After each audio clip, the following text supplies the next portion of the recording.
Good morning दोस्तों। तो हम हमारी जो सीरीज है उसको आगे बढ़ा रहे हैं। हम होंगे कामयाब जो सीरीज है उसमें आज देखेंगे हम कि किस तरीके से जो करंट अफेयर है ना उनसे हम वैल्यू ऐड कर दें।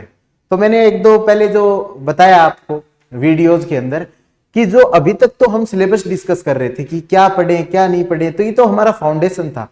अब उसको इतनी अच्छी तरीके से हमें ना प्रिपेयर करना है ना, जो मैंने पहले भी एक बार बात की थी कि किस तरीके से जो प्रिपरेशन की अलग अलग जो डायमेंशन है ना उनके ऊपर बात करनी है। आजकल जो प्रिपरेशन है वो पहले की तरह नहीं है कि बुक्स को पढ़ लिया, किसी कोचिंग के नोट्स पढ़ लिए और सिलेक्शन हो गया। अब आपको उसमें वैल्यू ऐड करना पड़ेगा, राइटिंग स्किल्स डेवलप करनी पड़ेगी, टेक्नोलॉजी का उसमें यूज करना पड़ेगा, करंट अफेयर्स को यूज करना पड़ेगा। तो आज हम देखने वाले हैं कि करंट अफेयर को यूज करके किस तरीके से हम बहुत अच्छा ना ला सकते हैं रिजल्ट। तो ये जो करंट अफेयर है ना वो श्योरली आप यदि अच्छे से कर लोगे ना तो 40-45 जो नंबर है ना आपके मेंस के अंदर वो बढ़ सकते हैं। ठीक है, तो आज हमारा जो टॉपिक रहेगा वो ही रहेगा। तो ये हम होंगे कामयाब सीरीज है। ये सीरीज हम क्यों लेके आए, क्योंकि किसी भी बच्चे का सिलेक्शन इस वजह से ना रुके कि उसको सही गाइडेंस नहीं मिली थी। तो हमारी सीरीज के ये सारे पॉइंट्स हैं जो मैं आपको पहले ही बता चुका हूं। उसके बाद देखिए कि जो हमारी सीरीज के इंस्पिरेशन है वो है अब्राहम लिंकन सर, कि उन्होंने जिस तरीके से बताया था कि है ना यदि सही तरीके से एफर्ट लगाएंगे ना तो हमें बहुत कम एफर्ट में बहुत अच्छा रिजल्ट मिल जाएगा। और सेम अल्बर्ट आइंस्टीन ने भी यही बात बोली थी कि यदि गेम्स के रूल अच्छे तरीके से पता है ना तो हम गेम को बाकियों से अच्छे तरीके से खेल सकते हैं।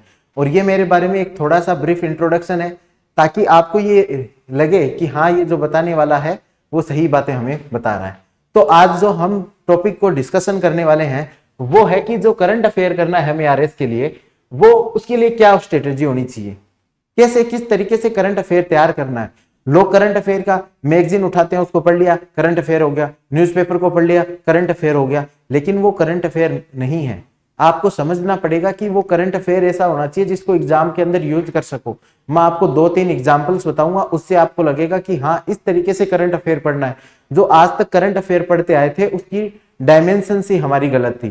ठीक है, तो आज हम कौन कौन से टॉपिक्स को कवर करने वाले हैं। सबसे पहले हम कि ये करंट अफेयर पढ़ना जरूरी क्यों है, ऐसा क्या है कि इसको करंट अफेयर को पढ़ो। इसके लिए क्योंकि मैं आपको जब रिसोर्सेज बताऊंगा कि आप यहाँ से करंट अफेयर पढ़ो, यहाँ से करंट अफेयर पढ़ो, यहाँ से, तो आपको लगेगा कि यार इतनी माथापच्ची कौन करेगा, डायरेक्ट कोचिंग के नोट्स लाते हैं वो पढ़ लेते हैं, ये कौन करेगा। लेकिन यदि आपको एक टॉप रैंक में जाना है तो आपको करना पड़ेगा। दूसरा है कि प्रीलिम्स का जो करंट अफेयर है उसके लिए हमारे पास कौन कौन से रिसोर्सेज होने चाहिए, हम उनकी बातें करेंगे। ठीक है, मेंस के लिए क्या सोर्सेज होंगे, जो प्रीलिम्स के लिए सोर्स होंगे वो अलग प्रकार के होंगे, मेंस करंट अफेयर के सोर्स होंगे वो अलग प्रकार के होंगे। और फिर कितना करंट अफेयर पढ़े हम, 6 महीने का, 12 महीने का, 1 साल का, 2 साल का, कितना करंट अफेयर पढ़े। और लास्ट में हम देखेंगे कि उस करंट अफेयर को पढ़ तो लिया, लेकिन जैसे हम बोलते हैं कि हमारी जो बेसिक बुक है उसकी तो हम 3-4 रीडिंग लगा देते हैं तो हमें याद हो जाती है, लेकिन करंट अफेयर तो एक बार न्यूज़पेपर में पढ़ के वो आगे चला गया, फिर हम उसको रीड कैसे करेंगे, तो कैसे नोट्स बनाए जाएं उसके ऊपर भी चर्चा करेंगे। ठीक है, तो सबसे पहले तो हम देखते हैं कि ये करंट अफेयर है वो क्यों जरूरी है। तो सबसे पहले देखिए कि 20 से 25 जो क्वेश्चन आते हैं ना प्रीलिम्स के अंदर वो डायरेक्टली करंट अफेयर बेस्ड आते हैं। तो यदि आपको जो नया स्टूडेंट है उसके लिए करंट अफेयर कितना अच्छा है कि वो ना उसके 20-25 का मतलब है कि 35 के आसपास नंबर आ गए। तो यदि 70 कट ऑफ जाती है, 35 नंबर यदि करंट अफेयर से यदि आप सिक्योर कर सकते हो तो कितना अच्छा है। और करंट अफेयर को जो क्वेश्चन आते हैं वो ज्यादा हार्ड नहीं आते। क्यों? क्योंकि वो नए बच्चे को सोच के बनाए हुए होते हैं कि नया बच्चा ये दे रहा होगा पेपर, तो जनरली ये इजी क्वेश्चन आते हैं। तो इनके ऊपर अब 20 से 25 क्वेश्चन जो आपके करंट अफेयर से आ रहे हैं। दूसरा कि इनडायरेक्टली ना 40 से 45% जो 45 क्वेश्चन हैं वो करंट अफेयर से आते हैं। इनडायरेक्टली कैसे, कि जैसे कि मानिए कोई चर्चा में चल रहा है, कोई इश्यू चल रहा होगा अपना चर्चा में, तो उससे कोई क्वेश्चन बढ़ा के आएंगे उसके बेसिक्स से लेके। जैसे कि रिसेंटली आपको पता चलेगा कि कोई एक ना ज्वालामुखी है वो ना कि कहीं पे एक्टिव हो गया है। अब जो ज्वालामुखी के बेसिक से कोई क्वेश्चन ज्योग्राफी का डाल देंगे तो उस तरीके से पूछेंगे। अब जो है ना वर्ल्ड ज्योग्राफी में जो मैपिंग की लोकेशन पूछते हैं वो करंट में कुछ वैसा हो रहा होता है, फिर उससे रिलेटेड पूछते हैं। जैसे ब्रिटिश कोलंबिया वाला पहले पूछा हुआ था एक, तो ब्रिटिश कोलंबिया उस समय पे विवाद में चल रहा था कि ब्रिटिश कोलंबिया से कुछ टैक्सेशन से रिलेटेड विवाद था, तो उसको लोकेशन को पूछ लिया। ऐसे ही माउंट किलिमंजारो के ऊपर कोई फेस्टिवल हुआ था तो माउंट किलिमंजारो की जो लोकेशन को ना पूछ लिया था। तो माउंट किलिमंजारो तो ऐसे भी मान सकते हैं कि ज्योग्राफी का बेसिक है, लेकिन उससे क्वेश्चन आ रहा है। अब जैसे सिंधु घाटी सभ्यता है उसमें अभी यदि आप देखोगे तो अभी जैसे बनवाली जो है उसके अंदर काफी रिसर्च चल रहा है। धोलावीरा के अंदर इस बार धोलावीरा को जो वर्ल्ड हेरिटेज साइट घोषित कर दिया गया है, ठीक है। अब सिंधु घाटी सभ्यता की एक साइट को वर्ल्ड हेरिटेज साइट घोषित किया, ये न्यूज आ गई, ठीक है। अब वो ना धोलावीरा पे कोई क्वेश्चन बनाएंगे। अब धोलावीरा पे क्या क्वेश्चन बनाएंगे कि धोलावीरा की कौन सी 3-4 प्रॉपर्टी है, मतलब कि जो यूनिक बातें हैं। जैसे धोलावीरा 3 पार्ट्स के अंदर सिटी डिवाइड थी, ठीक है। दूसरा, वहां पे जो रेन वाटर हार्वेस्टिंग का जो मेथड था ना वो सबसे अलग था कंपेरेटिव। तीसरा जो वहां पे था, वहां पे बीड की फैक्ट्री थी, मोती बनाने की एक फैक्ट्री का ना पाया जाना था। तो ये सारी चीजें ना मतलब कि धोलावीरा के अंदर हमने देख ली, ठीक है। अब यदि क्वेश्चन आ जाएगा कि इंडस वैली सिविलाइजेशन की ऐसी कौन सी साइट थी जो 3 हिस्सों के अंदर डिवाइडेड थी, तो लोग क्या बोलेंगे, तो बेसिक से क्वेश्चन आ गया। अरे ये बेसिक से नहीं था, क्यों? क्योंकि धोलावीरा तो ऑलरेडी ना ये करंट अफेयर के अंदर चल रहा था, तो धोलावीरा के बारे में तो आपको पूरी जानकारी होनी चाहिए थी ना। तो टोटल जो प्रीलिम्स का पेपर है उसमें 40 से 45 क्वेश्चन ऐसे आएंगे जो आपका करंट अफेयर की न्यूज है उसके पीछे की कुछ न्यूज होगी उसका बेसिक पूछ लेंगे। जैसे कि अभी पार्लियामेंट का जो सेशन चल रहा है, मानसून सेशन चल रहा है, तो अब मान के चलिए कि उसमें जैसे कुछ टर्म्स का यूज होगा कि लेम डक सेशन, तो अब उससे आप बेसिक पढ़िए कि लेम डक सेशन का बेसिक क्या है और उससे 1 क्वेश्चन 2 क्वेश्चन आने की प्रोबेबिलिटी है। तो अब इस साल जैसे पार्लियामेंट का सेशन चल रहा है तो पार्लियामेंट के ऊपर कोई क्वेश्चन बन सकता है, ठीक है। तो अब उसके अलावा जैसे कोई बात चल रही होगी, जैसे कि कोर्ट के अंदर कोई विवाद चल रहा है, राइट टू प्राइवेसी को लेके विवाद चल रहा है, तो राइट टू प्राइवेसी आर्टिकल 21 का पार्ट है, तो वैसे ही कोई ना स्पीच ऑफ एक्सप्रेशन से रिलेटेड 19 का पार्ट है, तो 19 और 21 दोनों इंपॉर्टेंट हो जाते हैं, वहां से कोई क्वेश्चन आएगा। तो करंट अफेयर जब भी पढ़े ना तो आप सोचिए कि ये बेसिक से कहां से जुड़ा हुआ है और उसका बेसिक भी मैं पढ़ लेता हूं, तो आपके 40 से 45 क्वेश्चन वहां से ठीक हो जाएंगे। फिर जो मेंस का पेपर है उसमें 40 से 45 नंबर के क्वेश्चन डायरेक्ट आते हैं। जो पूरा 800 नंबर का पेपर है उसमें से 40 से 45 आपको लगेगा ये तो भैया काफी कम है। हाँ, ये थोड़ा सा मतलब जो डायरेक्ट क्वेश्चन है वो काफी कम आते हैं और मेनली जो मतलब आईआर, साइंस एंड टेक्नोलॉजी और इकोनॉमी वाले पोर्शन में ही जनरली आते हैं। लेकिन आप सोचिए उनका करंट का यूज कहाँ कहाँ कर सकते हो। करंट का यूज हर एक क्वेश्चन में यूज हो सकता है। जैसे कि मानिए हिमालय की इकोलॉजी के ऊपर कोई क्वेश्चन आ गया, ठीक है, तो आप हिमालय की इकोलॉजी के बारे में बेसिक्स तो आपने सारा बता दिया, किस प्रकार के माउंटेन मिलते हैं, इस प्रकार के मतलब कि जो फॉरेस्ट मिल रहे हैं, यहाँ पे इस प्रकार का फ्लोरा एंड फोना है, वो सब चीजें तो सब बताएंगे, सारे लोग बताएंगे। उसके बाद आप ना जब लास्ट में कंक्लूड करते टाइम आप ये बताओ कि इंडियन गवर्नमेंट है वो सिक्योर हिमालय नाम से एक प्रोजेक्ट चला रही है, वहां के जो फोना को बचाने की कोशिश कर रही है। तो आपको क्वेश्चन सोचिए कितनी उसकी डायमेंशन इंक्रीज होगी, मतलब लगेगा कि इसने प्रॉब्लम्स भी बताई वहां की इकोलॉजी की, उसके बाद सॉल्यूशन बताया और ये भी बता दिया कि गवर्नमेंट क्या कर रही है। तो आप समझ रहे हो किस तरीके से आपको करंट अफेयर का यूज करके आपके क्वेश्चन है उनकी डायमेंशन को इंक्रीज कर देना है, ठीक है। जैसे कोई चीज हो रही है, जैसे हमने कल पॉलिटी का सिलेबस पढ़ रहे थे, उसमें डिस्कस किया था कि नेशनल इंटीग्रेशन की क्या स्ट्रेटेजी होती है।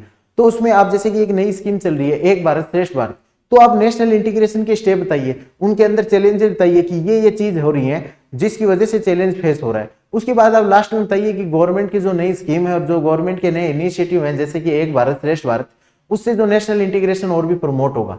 इसको बोलते हैं कि करंट अफेयर को आप ऐड करके हर एक क्वेश्चन में आधा एक नंबर को इंक्रीज कर सकते हैं। तो 40 से 45 नंबर के क्वेश्चन मेंस के अंदर डायरेक्ट आएंगे, उसके अलावा वैल्यू एडिशन होगा। तो करंट अफेयर मैं मानता हूं कि पूरी प्रिपरेशन का सबसे इंपॉर्टेंट पार्ट है और आपको डेली इस चीज के बारे में पढ़ना चाहिए, ठीक है। फिर आगे देखते हैं फोल्डर पॉइंट्स में फॉर मेंस। मैंने ये बताया कि बहुत बार आपको क्या होगा कि मेंस के अंदर कोई नया क्वेश्चन मिलेगा, उसको देख के आप लगेगा कि यार ये नया क्वेश्चन है, इसको किस तरीके से हैंडल करूं। लेकिन आप न्यूज़पेपर को डेली पढ़ते जाओगे ना, और ये जो आपकी करंट अफेयर का जो सेक्शन है उसको आप डेली पढ़ते जाओगे, तो आपकी डायमेंशंस है ना ब्रॉड हो जाएंगी, आपको जो सोचने का तरीका है ना वो बदल जाएगा। तो आप 1 महीने ना हिंदू पढ़ के देखिए, जो हिंदू न्यूज़पेपर आता है, उसके बाद आप देखना कि आपके सोचने की जो क्षमता है बहुत ज्यादा बढ़ गई। अब उसके पीछे भी एक साइंटिफिक और साइकोलॉजिकल कारण है कि आप जैसे कि आप बुक पढ़ते हो तो उससे पहले आप अपना माइंड सेट बना लेते हो कि पॉलिटी की बुक पढ़नी है, तो आप पॉलिटी का माइंड सेट बना लोगे, उसके बाद आप पढ़ोगे। लेकिन करंट अफेयर तो हम सुबह सुबह ही पढ़ते हैं, जैसे न्यूज़पेपर आ गया, नींदों में ही हम उसमें न्यूज़पेपर को खोला, तो दिमाग एकदम फर्टाइल होता है कि कुछ भी चीज आए मैं ऑब्जर्व करने को तैयार हूं। कोई माइंडसेट नहीं बनाता, कोई प्रेजुडिस नहीं बनाता, पता भी नहीं रहता कि उसको कौन सी चीज इंकाउंटर होने वाली है। आज का जो न्यूज़पेपर आ रहा है उसके अंदर कौन सा टॉपिक आ रहा है ये भी हमें नहीं पता होता। तो जैसे टॉपिक पहला खोला तो पार्लियामेंट पे टॉपिक आ गया, दूसरा टॉपिक है ना मतलब ओलंपिक्स पे आ गया, तीसरा टॉपिक कुछ। तो जो ब्रेन होता है वो उन चीजों को जल्दी जल्दी कैप्चर करने की कोशिश करता है। तो करंट अफेयर डेली कीजिए और खुद से कीजिए। ऐसा मत सोचिए किसी पे डिपेंडेंट हो जाता हूं, किसी के नोट्स पढ़ लूंगा, कोई लास्ट में ये करा देगा। खुद से कीजिए ये, ठीक है। उसके बाद देखते हैं आपका आंसर अलग करने के लिए यही एकमात्र टूल है। आप जैसे कि एक कोचिंग का नोट्स पढ़ लिया आपने, वो कोचिंग के नोट्स तो सभी पढ़ रहे हैं, अलग क्या करोगे उसमें? अलग क्या कर सकते हो? स्टैंडर्ड बुक से बहुत सारी चीजें आप पिकअप करो, या फिर अब स्टैंडर्ड बुक भी लगभग सभी पढ़ते हैं, लेकिन करंट अफेयर को जब आप ऐड करोगे ना तो एक है ना मतलब उनको एक अलग पर्सपेक्टिव मिलेगा, तो आपका उत्तर अपने आप अलग लगेगा। मेरी एक प्रोफेसर से बात हो रही थी, तो उन्होंने मेरे को ये चीज बताया कि जब तक सेम आंसर रिपीट होता है ना तो हमें किसी भी प्रकार का मजा नहीं आता, और हम उसको 3, 3.5 से ज्यादा नंबर कभी नहीं देते, चाहे वो कितना भी एक्सीलेंट लिखे, ठीक है। लेकिन जब ये मैं 10 नंबर के क्वेश्चन की बात कर रहा हूँ, लेकिन जब वो कुछ इनोवेट करने की कोशिश करता है, कुछ करंट अफेयर से कनेक्ट करता है, या कुछ क्रॉस जो पेपर एनालिसिस करता है, तो हमें ये काफी ज्यादा अच्छा लगता है। वो अच्छा क्यों लगता है? क्योंकि जो भी आर्ट्स के सब्जेक्ट होते हैं उनको थ्योरेटिकल के साथ प्रैक्टिकल एस्पेक्ट में भी देखना होता है, और जो प्रैक्टिकल एस्पेक्ट में हम बहुत कम देखते हैं किसी भी को। जैसे हिस्ट्री पढ़ ली हमने, हिस्ट्री को हिस्ट्री के हिसाब से ही पढ़ते हैं कि ये सब कुछ हो गया, लेकिन हम ये नहीं देखते वो पढ़ क्यों रहे हैं, आजकल उसका प्रैक्टिकल एस्पेक्ट क्या है। तो वो चीज आपको कौन हेल्प करेगी? जो आपका करंट अफेयर है वो प्रैक्टिकल एस्पेक्ट में आपको काम करेगा। फिर readymade content for introduction and conclusion. तो आप किसी भी क्वेश्चन का जैसे कंक्लूजन कर रहे हो, तो कंक्लूजन करने के लिए आप नॉर्मल शब्दों में कंक्लूजन करोगे ना, तो ऐसे बोलते हैं ना, अंत भला तो सब भला। आपने क्वेश्चन चाहे कितना ही गंदा लिखा हो, लेकिन कंक्लूजन इतना शानदार लिख दिया ना, तो जब नंबर देने वाली बारी आएगी ना, तब वो बहुत अच्छे मतलब कि आपको नंबर देके चले जाएगा। जैसे कि मैं आपको एक एग्जांपल बताता हूँ। एक 2018 के अंदर क्वेश्चन आया था कि ना इंटीग्रिटी को डेवलप कैसे कर सकते हैं, सत्यनिष्ठा का मतलब निर्माण कैसे हो सकता है। तो आप उसमें आप बताइए 7, 8, 10 पॉइंट है कि ये मैंने पढ़े हैं, आपने सब जगह से कोचिंग से पढ़ लिया, स्टैंडर्ड बुक से पढ़ लिया, वो लिख दिए। अब जब कंक्लूजन करो ना, तो आप जैसे कि इंडियन रेलवे का एक मिशन चल रहा है, मिशन सत्यनिष्ठा, तो आप उसको लिखिए कि इंडियन रेलवे द्वारा अभी एक मिशन चलाया जा रहा है जिसको मिशन सत्यनिष्ठा के नाम से जाना जाता है, और उस मिशन के अंदर हम सत्यनिष्ठा को डेवलप करने के लिए अलग अलग साइंटिफिक जो टेक्निक्स है उनका यूज किया जा रहा है। ऑफिस में वर्क कल्चर को इंप्रूव करके एडमिनिस्ट्रेटिव एफिशिएंसी को इंक्रीज करने के लिए ये मिशन लाया गया है, और इससे जो वहां के एम्प्लॉय हैं उनके अंदर सत्यनिष्ठा की मतलब की जो बढ़ोतरी हुई है, या आप कुछ भी इस तरीके से, तो उनको लगेगा कि हाँ यार इसने थ्योरेटिकल बातें तो सारी लिखी, प्रैक्टिकल चीजें भी बता रहा है कि हाँ ऐसा मिशन कुछ चल रहा है, किसी ऑफिस में चल रहा है, किसी डिपार्टमेंट में, किसी मिनिस्ट्री में चल रहा है। तो ये चीज आपको कहाँ हेल्प करेंगी कि आपका जो रेडीमेड कंटेंट हो जाएगा आपको, ठीक है, और very easy to impress the examiner. अब आप सोच के कि जो एग्जामिनर है वो 50 साल का 55 साल का आदमी है, तो उसको क्या चाहिए? वो हर दिन सुबह उठ के ना पॉलिटी थोड़ा ना पढ़ता होगा, वो हर दिन सुबह उठ के न्यूज़पेपर पढ़ता है। और आप किसी भी 50, 60 साल के आदमी से बात कीजिए जो इंटेलेक्चुअली हाई क्लास हो, मतलब कि जो प्रोफेसर है या फिर जो भी एडमिनिस्ट्रेटर है, तो उनसे आप देखोगे उनकी रूटीन है सुबह डेली न्यूज़पेपर पढ़ना। तो जब आप उसके जो उसका फेवरेट एरिया है उसको आप लिख के आओगे एग्जाम के अंदर, तो आप उसका दिल खुश करोगे और आपके ना बहुत अच्छे नंबर आएंगे। तो ये एक बहुत इजी होता है एग्जामिनर को इंप्रेस करना, यदि आपके पास अच्छा करंट अफेयर हो, ठीक है। और आप सेम, यदि एक ही कोचिंग है उसके सारे सेम नोट्स पढ़ रहे हैं, उसको आप बिल्कुल रिपीट नहीं करोगे, आपके पास आपका कंटेंट अलग होगा। तो इसलिए मैंने आपको ये इंपॉर्टेंस बताई है कि करंट अफेयर क्यों पढ़ना चाहिए, और करंट अफेयर डेली पढ़ना चाहिए, ठीक है। अब आ जाते हैं हम कि करंट अफेयर है ना प्रीलिम्स के लिए ना कि क्या क्या पढ़ें। तो प्रीलिम्स का जो एग्जाम है उसके लिए देखो करंट अफेयर में आपको कुछ है ना मैगजीन्स फॉलो करनी है राजस्थान में। अब मैंने 3 मैगजीन का नाम लिखा है, तो उन ऊपर वाली 2 में से कोई एक पढ़ सकते हो आप, जो भी आपको अच्छी लगे। ऐसा मत सोचना है कि क्रॉनिकल में ये इंफॉर्मेशन आ गई, मूमल में तो आई नहीं, वो 1 महीने के बाद रिपीट कर देंगी है, ठीक है। तो आप मूमल पढ़ सकते हो या क्रॉनिकल पढ़ सकते हो, एक कोई भी फॉलो कर लेना इनमें से। सुजस मैगजीन है, वो आपको मैगजीन आप 1 घंटे के अंदर पढ़ सकते हो। उसके अंदर बताया कि गवर्नमेंट की क्या स्कीम चल रही है, उनका किस तरीके से इंप्लीमेंटेशन हो रहा है, कौन से गांव में सक्सेसफुल इंप्लीमेंटेशन हुआ, कहां पे क्या दिक्कत आई। तो सुजस मैगजीन को एक बार पढ़ लीजिए। न्यूज़पेपर डेली पढ़िए, ठीक है। अब आपको बहुत सारे लोग बताएंगे कि न्यूज़पेपर से कोई फायदा नहीं है उसको पढ़ने का, लेकिन मैंने कह रहा हूं कि बहुत ज्यादा फायदा है। आप पढ़ोगे ना तो आपको ऐसे डर नहीं लगेगा कि यार न्यूज़पेपर पढ़ा है, सारे हर टॉपिक के ऊपर डिस्कशन होता है न्यूज़पेपर के अंदर, लेकिन इसमें मैं प्रीफर करूंगा कि आप हिंदू न्यूज़पेपर पढ़ो। इंडियन एक्सप्रेस जैसे न्यूज़पेपर पढ़ो, राजस्थान पत्रिका, दैनिक जागरण, दैनिक भास्कर में उतनी डायमेंशन नहीं आती, तो वो आपके दिमाग को ब्रोडन नहीं करेंगी।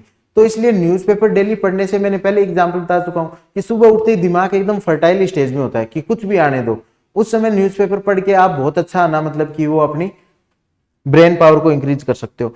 फिर जो इकोनॉमिक रिव्यू ऑफ राजस्थान आता है ना, उसमें पिछले 1 साल में क्या क्या हुआ इकोनॉमी के अंदर, वो सारी चीजें होती हैं। तो उनको एक एक बार है ना ऊपर सर मतलब उसको देख लीजिए कि इसमें क्या क्या इंफॉर्मेशन है, तो यदि आप उस इंफॉर्मेशन को भी यूज कर सकते हो। अब होते हैं स्पेसिफिक डेवलपमेंट्स, ठीक है। स्पेसिफिक डेवलपमेंट्स में ना मैंने आरपीएससी का जो पैटर्न देखा है, उसमें मेनली जो 3 जो टॉपिक्स है, environment, economy and science and tech, उनसे रिलेटेड ये करंट अफेयर ज्यादा पूछते हैं, ठीक है। तो ये सब तो चीजें आप कर ही रहे हो, लेकिन अब इन 3 चीजों के बारे में भी आपको थोड़ा सा एग्जाम से जस्ट पहले जाओ। जैसे एग्जाम है आपका 27-28 को, तो उससे जस्ट पहले आप देख लीजिए, जैसे 15 अक्टूबर के आसपास आप देख लीजिए कि इस साल इकोनॉमी के अंदर क्या क्या डेवलपमेंट हुए, साइंस एंड टेक के अंदर क्या क्या डेवलपमेंट हुए, इन्वायरमेंट के अंदर क्या क्या डेवलपमेंट हुए।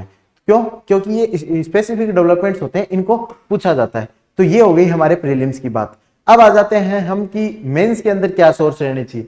तो मेंस के अंदर तो राजस्थान के स्पेसिफिक करंट अफेयर है, तो वो प्रीलिम्स वाली सोर्स आपके रहेंगे, ठीक है। अब मेंस का है जो इंडिया और थीमेटिक करंट अफेयर है। थीमेटिक करंट अफेयर जैसे कि वुमेन से रिलेटेड क्या करंट अफेयर आ गया, वनरेबल सेक्शन से रिलेटेड क्या करंट अफेयर आ गया, स्पेस टेक्नोलॉजी से रिलेटेड क्या आ गया।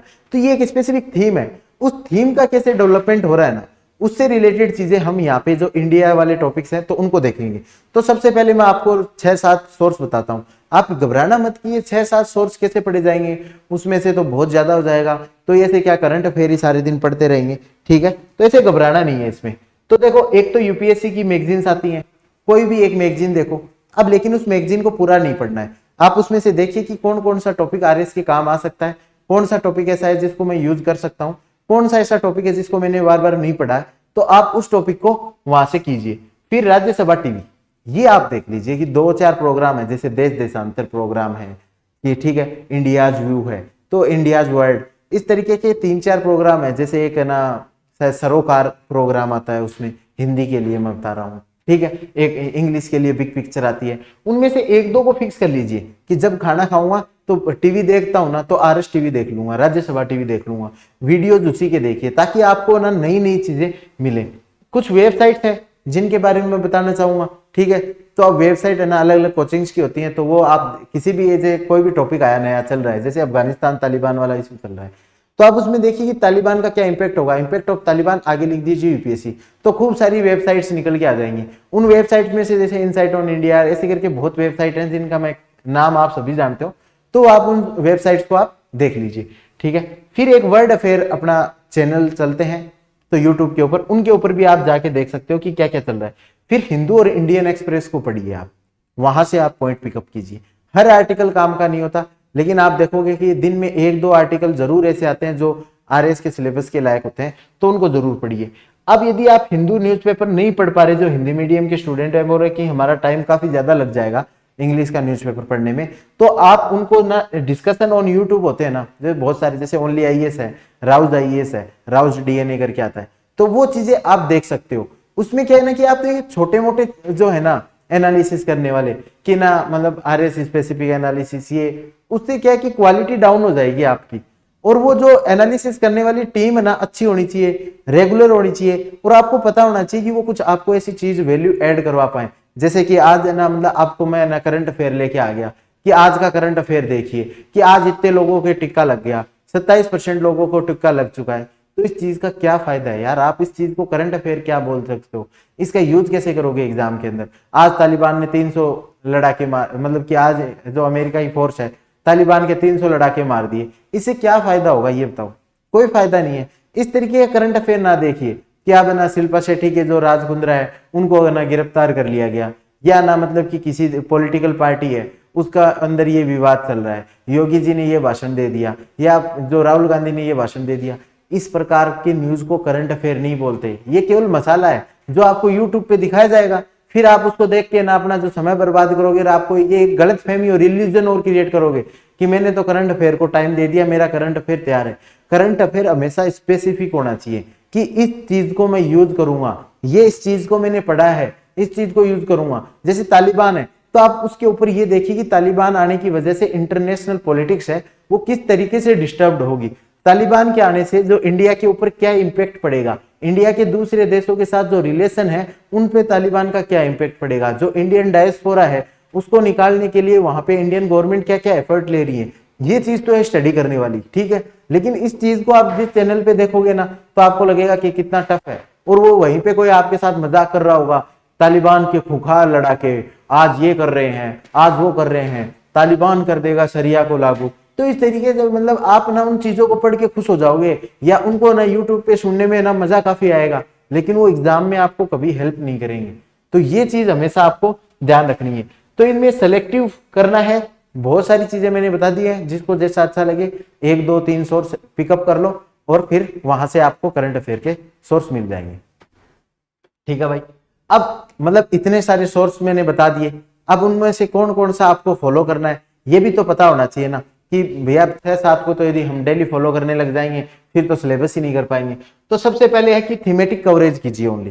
थीमेटिक कवरेज जैसे कि आरएस के अंदर जो सिलेबस का नाम दिए हुए हैं केवल वही टॉपिक आपको कवर करने हैं। जैसे यूपीएससी में तो क्या होता है ना कि बहुत करंट डायनेमिक क्वेश्चंस भी पूछ लेते हैं आपसे डायरेक्ट ही, ठीक है। तो सिलेबस में चाहे वो मेंशन हो चाहे सिलेबस में मेंशन ना हो। दूसरा जैसे यूपीएससी का सिलेबस ही बहुत अलग है, जिसमें इंटरनल सिक्योरिटी आ गया, एग्रीकल्चर आ गया, और मतलब सोशल जो सेक्टर्स वाली जो आ जाते हैं पार्ट, तो यूपीएससी का सिलेबस काफी अलग है, तो उसका करंट अफेयर भी काफी अलग होगा। तो आपको क्या करना है, जो आरएस स्पेसिफिक है ना उसी को केवल पिकअप करना है, ठीक है। फिर current affair related to topic है ना उसको लिस्ट डाउन कर लीजिए मेंस के सिलेबस के हिसाब से, या तो आप क्या कीजिए एक जगह ना मेंस का सिलेबस लिखिए और जो भी करंट अफेयर है उसके सामने लिखते रहिए, ताकि आप ना जो फालतू का करंट अफेयर ना पढ़े। और दूसरा मैं अभी भी आपको ये चीज बता रहा हूँ, करंट अफेयर के नाम पे कोई मसालेदार चीजें नहीं देखनी है आपको, कि आज ऐसा हो गया आज वो ऐसा हो गया। आप ये सोचिए जो चीजें आज हो रही हैं वो 2 महीने बाद चेंज हो गई, तो उनको एग्जामिनर कभी पूछेगा क्या, कभी नहीं पूछेगा। आज जैसे देश में ना 27% टीकाकरण हो गया मानिए, ठीक है, तो एग्जामिनर ये पूछेगा कि आज के समय देश में कितना % टीकाकरण हुआ है, क्योंकि वो जिस दिन एग्जाम डालेगा उसके थोड़े दिन बाद ना 28% हो जाएगा, 29% हो जाएगा। तो जो डायनेमिक चीजें होती है ना जो चेंज हो जाएंगी 2 महीने बाद 3 महीने बाद, वो करंट अफेयर नहीं होता, ठीक है, ये चीज आप समझिए। फिर जहां पे एग्जाम्पल और न्यूज का यूज करना है, जैसे कि मानिए कि आप ना मतलब कि राजस्थान गवर्नमेंट है सोलर जो पॉलिसी है उसके लिए कुछ ना स्कीम्स लेके आई, तो आपने जैसे एक स्कीम याद कर लिया कि रूफ टॉप सोलर वाली याद कर ली, फिर कुसुम वाला याद कर लिया, ये तो मेरे कुसुम तो वैसे भारत सरकार की है। या फिर आपने जैसे सोलर मतलब कि जो मित्रा बनाते हैं जो गांव में जा जाके सोलर लाइट्स वगैरह ठीक करके आते हैं उसका देख लिया। तो अब आपके पास 2 एग्जाम्पल हो गए ना, तो आपको पता है सोलर लाइट का जब भी क्वेश्चन आएगा सोलर एनर्जी से रिलेटेड तो मैं ये 2 एग्जाम्पल डाल दूंगा, तो फिर उस पर एक्स्ट्रा एग्जाम्पल कलेक्ट करने में ना अपना टाइम वेस्ट मत करना, ठीक है। अब देखो एग्जाम्पल्स मैंने जैसे बताए कि आपको ना मतलब जिस तरीके से आप जिस सोलर वाला एग्जाम्पल बताया, आपके पास जब लगे ना कि इस टॉपिक से रिलेटेड तो मेरे को 2-3 एग्जाम्पल्स पता चल गए, तो उसके बाद आप उसमें ना एक्स्ट्रा एफर्ट ना मत डालिए कि ये भी कर लूं वो भी कर लूं, ये चीजें मत कीजिए, ठीक है। अब आते हैं कि अब ना इतना सारा करंट अफेयर पढ़ लिया तो उसकी नोट मेकिंग कैसे करें, नोट भी तो बनाने हैं, उनको रिवाइज भी तो करना है, और है ना कितना मतलब टाइम है उसको कैसे पढ़ेंगे, कितना मतलब टाइम का पढ़ना है। तो देखिए सबसे पहले तो जो होते हैं एकदम पर्सन स्पोर्ट्स इंडिविजुअल वाले करंट अफेयर होते हैं, जैसे कि अभी ना मतलब कि चीफ जस्टिस ऑफ इंडिया में किसकी नियुक्ति हुई है, इलेक्शन कमिश्नर इस बार किस बनाया गया है, केक का किसको सिलेक्ट किया है। तो ऐसी चीजें होती हैं वो केवल प्रीलिम्स में काम आएंगी, वो मेंस में कभी कोई ऐसा नहीं पूछेगा, ठीक है, अनलेस एंड अनटिल कोई बहुत बड़ी कोई कंट्रोवर्सी नहीं हो गई है ना, तो उस चीज को कोई आपसे पूछने वाला नहीं है, ठीक है। तो मैंने आपको बता दिया कि जो ऐसे जो पर्सन इन न्यूज होता है या स्पोर्ट्स की न्यूज होती है वो जो केवल प्रीलिम्स के लिए काम की आने वाली है और एग्जाम इनका कोई भी कॉन्टेक्स्ट नहीं होता, थीमेटिक कॉन्टेक्स्ट नहीं होता, उनको आपको क्या करना है केवल 6 महीने का ही उनको करना है, उससे ज्यादा नहीं। जैसे एग्जाम 27-28 अक्टूबर को है तो उससे जस्ट 6 महीने पहले की जो आप है वो इन प्रकार की न्यूज पढ़ लीजिए। अब दूसरा आता है कि जो सब्जेक्ट स्पेसिफिक डेवलपमेंट्स होते हैं ना वो कितने टाइम्स के पढ़ने। जिस तरीके से सब्जेक्ट स्पेसिफिक डेवलपमेंट्स की बात करें, जैसे साइंस एंड टेक्नोलॉजी है, ठीक है, तो उसमें आप देखिए स्पेस टेक्नोलॉजी है, उसमें कौन कौन से इस बार ना मतलब कि नए स्पेसशिप छोड़े गए हैं, कौन से रॉकेट लॉन्च किए हैं, इसरो ने क्या नया डेवलपमेंट किया है। और ऐसे डिफेंस टेक्नोलॉजी में जाएंगे तो डीआरडीओ ने क्या किया है। इस प्रकार से बायोटेक में गए तो इस बार कोरोना का टाइम था तो बायोटेक्नोलॉजी में काफ़ी डेवलपमेंट हुई, कौन कौन सी वैक्सीनेशन चल रही हैं, कौन से नाम नए प्लेटफॉर्म्स आए हैं, ऐप आए हैं, वो जो कवर करना है ना कि एक सब्जेक्ट स्पेसिफिक डेवलपमेंट्स है, जैसे इन्वायरमेंट के अंदर क्लाइमेट चेंज से रिलेटेड क्या क्या चीज हुई है, बायोडाइवर्सिटी कंजर्वेशन से रिलेटेड क्या चीज हुई है, एयर पोल्यूशन से रिलेटेड क्या चीज हुई है, तो उनको पूरा 1 से 1.5 साल तक का आपको ना कवर करना है। ठीक है, तो जो एकदम ऐसे एकदम इंडिविजुअल न्यूज होती है, किसका अपॉइंटमेंट हुआ, किसकी डेथ हुई, या कोई स्पेसिफिक न्यूज है जिसका कोई थीम के साथ कोई रिलेशन नहीं है, उनको तो 6 महीने तक का स्टडी करना है, ये केवल प्रीलिम्स में ही मेनली काम आएंगे। और जिनका थीमेटिक रेलिवेंस होता है उनको क्या करना है, पूरा 1 साल 1.5 साल की स्टडी करनी है। और फिर जो मेंस के टॉपिक है ना, मेंस का जिस तरीके से मैंने बताया कि मेंस का जो टॉपिक है, जैसे कि हम हिमालय की इकोलॉजी थे, तो सिक्योर हिमालय तो 2-3 साल पुराना टॉपिक है, तो वो तो वहां भी यूज आ सकता है। जैसे मिशन सत्यनिष्ठा 2018-19 का है, फिर से यदि इंटीग्रिटी पे क्वेश्चन आए तो आप मिशन सत्यनिष्ठा को उसमें लिख सकते हो। तो जो मेंस के जो टॉपिक्स हैं उनमें तो यदि 2-3 साल पुराना करंट अफेयर भी होगा ना, तो वो आप आराम से उसको ना यूटिलाइज कर पाओगे। जैसे कि आप ना मानिए कि यदि अपनी ओलंपिक से रिलेटेड कोई क्वेश्चन आ जाए, तो उसमें आप टारगेट ओलंपिक जो पोडियम हुआ था टॉप स्कीम, तो उसके बारे में आप जरूर लिखोगे। वो 4-5 साल पुरानी है लेकिन फिर भी आप उसको लिखोगे। उसी तरीके से जैसे कि मानो ई गवर्नेंस से रिलेटेड कोई क्वेश्चन आ जाए, तो उसमें आप डिजिटल इंडिया का जो मिशन है वो 2014-15 में आया था, लेकिन उसको आप आज भी लिखोगे। तो जो मेन से रिलेटेड करंट अफेयर है ना, वो 2-3 साल पुराना भी हो सकता है, क्योंकि वो तो थीमेटिक होता है, तो इसलिए आपको ये इतने टाइम का कवर करना है। फिर आप आ जाते हैं कि नोट्स मेकिंग कैसे करें, क्योंकि करंट अफेयर के जो नोट्स बनाओगे आप एक कॉपी में, तो बहुत ज्यादा अनसिस्टमेटिक हो जाएंगे और उनको ब्रेन लास्ट में कैप्चर नहीं कर पाएगा, उतनी सारी चीजों को रिकॉल नहीं कर पाएगा। अब जैसे ही मैं आपको कोई टॉपिक बोलूं, जैसे कि डेजर्टिफिकेशन, तो आप डेजर्टिफिकेशन का टॉपिक याद आते ही आपको किस तरीके से आपको इस साल का करंट अफेयर याद आएगा। जैसे लास्ट टाइम पे COP14 मीट जो हुई थी नई दिल्ली के अंदर, उसमें हमें ध्यान होना चाहिए कि ना मतलब जो UNCCD की वो मीटिंग हुई थी, तो उसमें डेजर्टिफिकेशन को रोकने के लिए ग्रीन वॉल ऑफ राजस्थान बना रहे थे जो अरावली के ऊपर है। तो ये करंट अफेयर कैसे याद आया मेरे को कि ना मतलब डेजर्टिफिकेशन से रिलेटेड ये करंट अफेयर लिखना है। ऐसे यदि कोई IR आ गया, तो IR से जैसे मतलब कि इंडियन ओशियन है, तो इंडियन ओशियन अपने लिए बहुत इंपॉर्टेंट है, या इंडियन ओशियन में ना मतलब मान लीजिए कि ज्योग्राफी में भी क्वेश्चन आ गया, तो अब इससे रिलेटेड सीधा हमें पता चलना चाहिए कि इस साल क्या उसका करंट अफेयर, या इससे मतलब 2-3 सालों में इससे रिलेटेड क्या कोई करंट अफेयर से रिलेटेड कोई स्टेप्स लिए गए। तो आप जैसे सागर है, ठीक है, security and growth for region, तो ये जो स्कीम सागर स्कीम के नाम से फेमस है, प्रोजेक्ट मौसम चलाया गया है।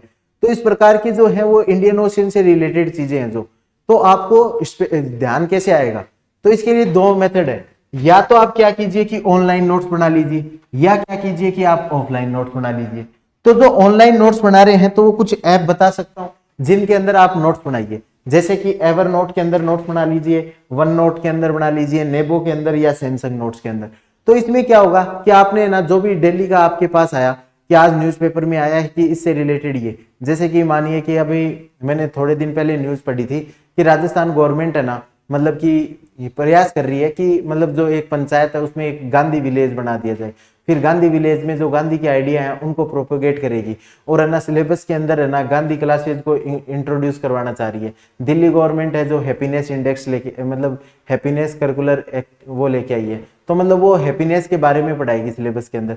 तो इन चीजों को आप इन नोट के अंदर लिखते जाइए। फिर जिस दिन आपको जिस टॉपिक से रिलेटेड सर्च करना है, तो उसमें सर्च में जाइए, हेल्थ लिखिए, तो आपका हेल्थ से रिलेटेड सारे करंट अफेयर एक साथ आ जाएंगे, तो आपको ध्यान आ जाएगा। उसमें आप जैसे डेजर्टिफिकेशन लिखोगे कि डेजर्टिफिकेशन से रिलेटेड क्या क्या चीजें, तो वो सारी है ना पिछले 1-2 साल की ना सारी आ जाएंगी।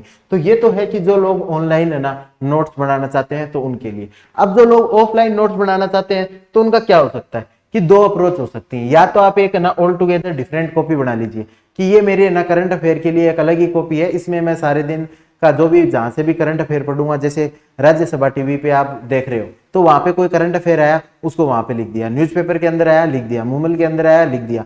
तो इस तरीके से आप डिफरेंट कॉपी बना सकते हो। या फिर आप क्या कर सकते हो, जो आपके कोचिंग के जो नोट्स है ना उसी के अंदर ऐड कर सकते हो। जैसे कोचिंग का नोट्स बनाया, तो जैसे हिमालय वाला चैप्टर है तो उसको पूरा कर दिया आपने, ठीक है, तो पूरा करने के बाद आप 1-2 पेज उसमें छोड़ दीजिए। अब जैसे उसमें फिर अलग कलर का पेन यूज कीजिए और उसमें करंट अफेयर को ऐड कर दीजिए ठीक है। जैसे आप उसमें करंट अफेयर पहले आपने ऐड कर दिया कि सिक्योर हिमालय नाम से कोई स्कीम चल रही है, ठीक है। उसके बाद आप बताओगे जो NAPCC आया था अपना नेशनल जो प्रोग्राम था, जिसमें ना मतलब कि हमें क्लाइमेट चेंज के लिए national action plan on climate change नाम से आया था 2008 में, तो उसमें भी हिमालय के ऊपर एक सब मिशन था। तो आप जैसे ये सेकंड आपके पास करंट अफेयर आ गया कि हिमालयन सबमिशन ऑफ NAPCC 2008, तो ये भी एक करंट अफेयर हो गया। तो आप उसको भी ना मतलब उसके नीचे आप ऐड कर दीजिए, ठीक है।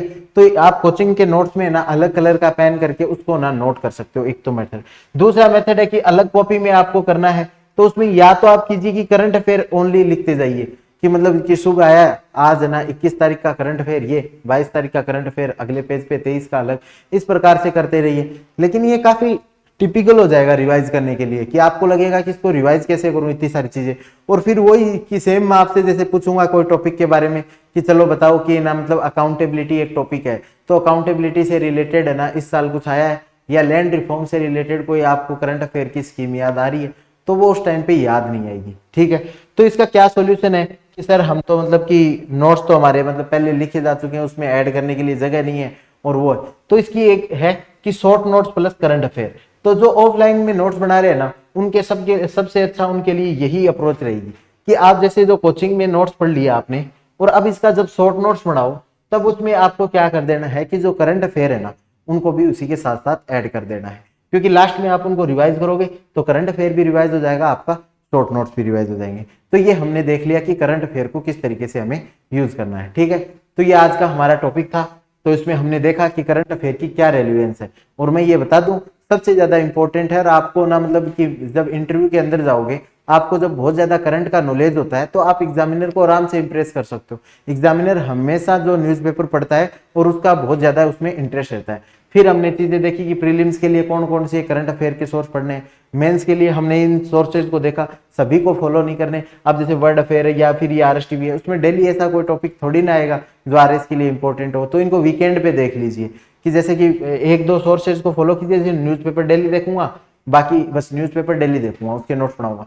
फिर वीकेंड के ऊपर क्या होता है, हिंदू इंडियन एक्सप्रेस में एडिटोरियल वगैरह नहीं आते, तो वीकेंड के ऊपर आप देख लीजिए कि RSTV के अंदर इस बार जो भी चीजें आई हैं वो देख लेता हूँ। कोई मैगजीन में इंपॉर्टेंट आर्टिकल आए तो वो देख लेता हूँ, बाकी चैनल्स के ऊपर कुछ लिखा हुआ है तो वो देख लेता हूँ, ठीक है। उसके बाद मैंने आपको ये बता दिया, टाइम लिमिट मैंने बता दी कि 6 महीने केवल उन्हीं चीज को जो प्रीलिम्स के लायक हैं और जो किसी थीमेटिक जिनका रेलिवेंस नहीं है, और बाकी चीजें मैंने बता दी कि 2-3 साल पुराना भी करंट अफेयर काम आएगा। फिर जो नोट मेकिंग के लिए मैंने आपको टेक्निक्स बता दी, ठीक है।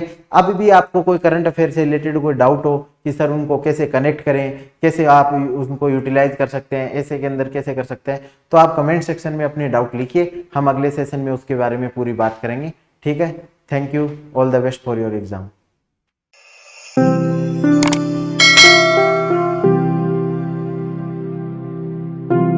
अधिक जानकारी के लिए संपर्क करें पतंजलि रिद्धि सिद्धि चौराहा के पास, गोपालपुरा बाईपास, जयपुर। कॉल करें 72406 72406।